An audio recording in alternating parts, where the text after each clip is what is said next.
সম্প্রতি পটুয়াখালী ৩ আসনের সাবেক সংসদ সদস্য গোলাম মাওলা রনির ভিডিও প্রচার করা হয় ভিডিও শেয়ারিং প্ল্যাটফর্ম টিকটকে, যেখানে দাবি করা হয় আবু সাইদ মারা যায়নি, ফ্রান্সে আছে। ডক্টর ইউনূস তাকে ফ্রান্সে পাঠিয়ে দিয়েছে। মঙ্গলবার ২৪ ডিসেম্বর এ বিষয়ে একটি প্রতিবেদন প্রকাশ করে বাংলাদেশের তথ্য যাচাইকারী প্রতিষ্ঠান রিউমোর স্ক্যানার। তাদের অনুসন্ধানে দেখা যায় পটুয়াখালী ৩ আসনের সাবেক সংসদ সদস্য গোলাম মাওলা রনি আবু সাইদ মারা যায়নি, ফ্রান্সে আছে।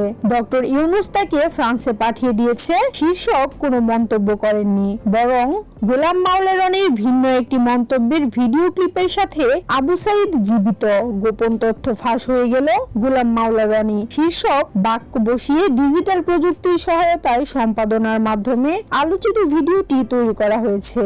রিউমোর স্ক্যানারের পর্যবেক্ষণে উঠে এসেছে ভিডিওটির ব্যাকগ্রাউন্ডে গোলাম মাওলা রনির অস্পষ্ট ও খণ্ডিত কণ্ঠস্বর ব্যবহার করা হয়েছে।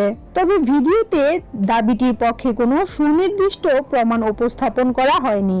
মূলধারার গণমাধ্যম বা কোনো নির্ভরযোগ্য সূত্রেও গোলাম মাওলা রনির এই ধরনের মন্তব্যের অস্তিত্ব পাওয়া যায়নি।